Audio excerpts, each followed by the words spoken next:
So, Deputy Kyne, you have 4 minutes to make your initial statement. I think Minister Cannon would agree, and I'd like to welcome him here, that if there's one trend to be observed in our country's economic recovery, it's how Dublin-centric it is, and the lion's share of new jobs has been in the greater Dublin region, and indeed the property market over the last period of time is performing in the same ways, leading to talk of a two-speed market developing. With this topical issue focusing on what's termed the Western Arc, it is not my intention to follow in the footsteps of others and be overtly critical or take a swipe at Dublin, because it would be advantageous or whatever to do so. However, to any observer, it is clear that the economic recovery is stronger in the capital. We cannot, nor should citizens be expected to cram into Dublin or the surrounding counties. Indeed, 50% of the population, according to the latest CSO figures, are now living in the Leinster region, the Leinster area. Furthermore, there is an ignorance, sometimes completely genuine, amongst residents of the capital of the additional challenges faced by people in rural or semi-rural areas. Limited public transport options, less developed transport infrastructure, additional costs for energy supply and communications, a lack of quality broadband, let alone a choice of service providers, are all additional challenges faced by people outside of Dublin or the other urban areas. I meet with businesses in the West and with constituents regularly who outline problems such as those outlined that are holding them back in terms of the business. As you'd appreciate, a web presence is integral to the success of a business, with an increasing amount of business being conducted online. Furthermore, the transition to e-commerce and e-business is lessening the significance of location, meaning a business in the Western Coast with quality broadband, for example, can compete successfully with a business in central Dublin.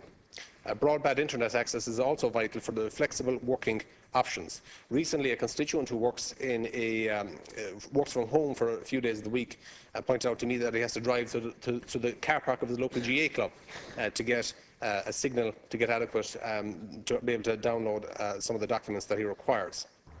Obviously, Minister, the government cannot dictate to business where they should locate or establish. However, government can and should take steps to promote a regionally balanced economic recovery.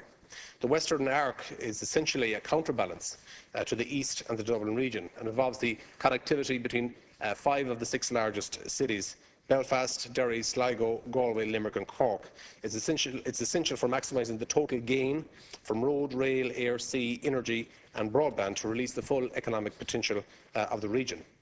There must be a realisation that a meaningful economic recovery will not take place until we address regional imbalances in a coordinated, strategic way. And the lack of the strategy is exemplified by the fact that today's topical issue was sort of between communications and transport, and both saying the other department was responsible. The Western Arc initiative involves both the Department of Transport, Tourism and Sport and the Department of Communication, Energy and Natural Resources, as well as other government departments and state organisations, the Western Development Commission, the Board of Midlands and Western Assembly. And I know they have done a lot of work to promote the region and to rightly point out the positives that we have in the region. And I would ask, Minister, that you would, I suppose, look positively on the Western Arc proposal as has been outlined. I'm sure you're aware of it anyway, and you might give your comments. With the Minister of State, Kyne.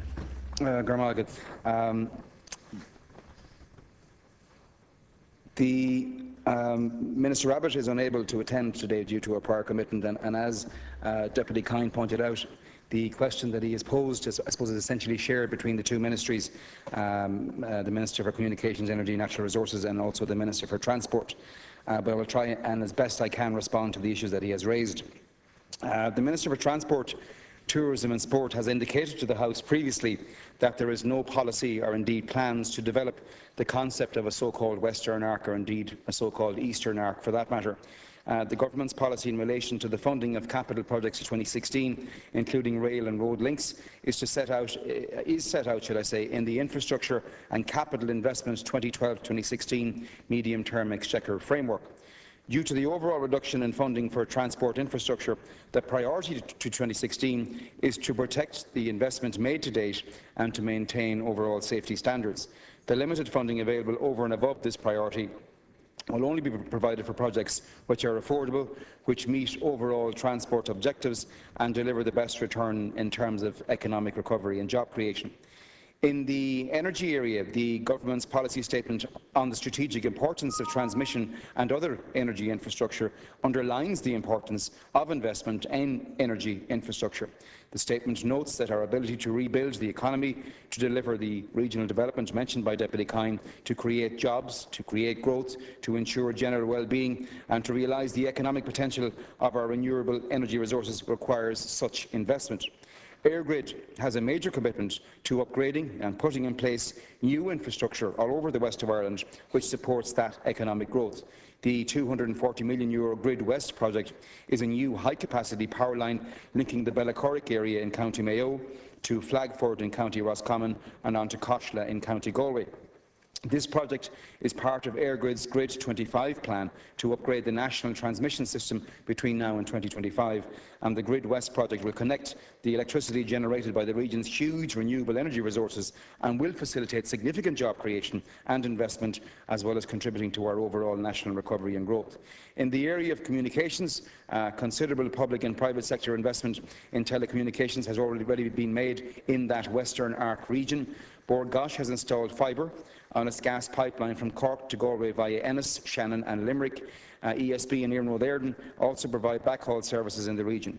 Project Kelvin provides direct international telecoms connectivity to North America and to Europe and links Letterkenny to Derry and Belfast.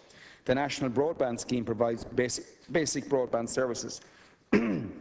I'm delighted to say that all post-primary schools in not alone this region but indeed the whole of Ireland will be connected with 100 meg broadband by September of 2014. Metropolitan area fibre networks have been built in 47 towns, the Western region, providing high-capacity services to telecoms operators in these locations. And telecommunications operators are also investing in advanced broadband services.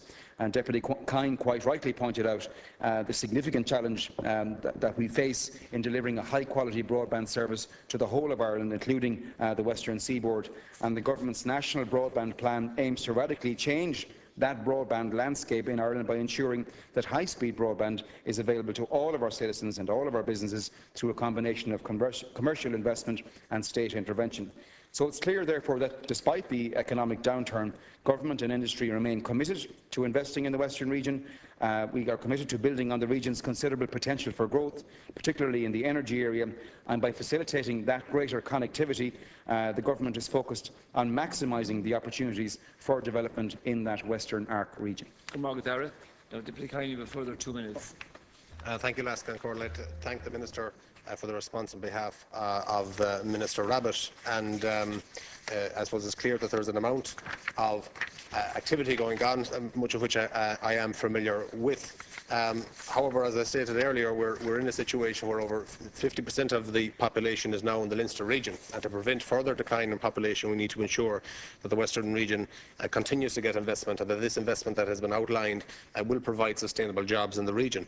I suppose I would have to express my disappointment that the Petitions Committee of the European Parliament wrote to Government and to the Minister for Transport in particular as to why available EU funding for projects such as those comprising the Western Arc were not being drawn down. Now, everyone knows and appreciates the constraints on state expenditure, and we remain in a vulnerable position with expenditure. However, we must appreciate that investment of the type being sought will have dividends in multiple times that of the initial state contribution. And the letter from the Petitions Committee stated that regrets that the West and North West region appears not to have benefited from the ERDF funding, that no ex-ante public consultation was reportedly carried out. Now, this relates to funding going back as far as 2007, so it's not particularly this government. It's a lack of investment over a long period of time that the Petitions Committee was taking up, and particularly in relation to transport. And in terms of transport, as you're aware, Minister, the European Union has an infrastructural programme called the TEN-T, T-E-N-T, a 26 billion fund, which is available from now for the next number of years across Europe in terms of regional infrastructure. And I would request that the government would respond as to why the Western region has not been included for a TEN-T proposal. And I would ask, Minister, that you would liaise with Minister Radcliffe on this project, and to see that the concept can be further developed and that we can get infrastructure under this TEN-T proposal. Final reply from Minister of State, Kieran Cannon. Thank you. As I indicated in my earlier response, the Minister for Transport has already informed the House that there is no policy or plans to develop the specific concept that you refer to, the so-called Western Arc, and likewise there's no plans to develop an Eastern Arc either. Following on from some discussion of this in the public domain, I understand that Minister Ring organised for a deputation of representatives from the West of Ireland to meet with the officials in the department, and there was a significant discussion around this particular prospect. The investment you suggest is quite a complex process, and primarily is designed to create inter-country linkages rather than internal country linkages. But certainly I will undertake to discuss the matter further with Minister Varadkar. You're also aware, Deputy, that we are hopefully on the cusp of developing the final section of the M17 M18 motorway. I'm hopeful that that project will go to construction in next year, in 2014. And again, that will provide a significant arterial corridor, transport corridor, stretching all the way from Limerick all the way up to Sligo, linking some of the significant towns and cities that you mentioned earlier on in your contribution. There is major and ongoing investment in the West of Ireland. This government is very much committed to achieving balanced regional development across the whole of the country, and the investment that we're making reflects that ambition. We want to see, can we leverage private sector investment, particularly in the rollout of broadband, and we're very, very confident that we can do that. And you are seeing already the tangible results of that particular policy of investment in the West, and I hope that we'll see many more such results in the future.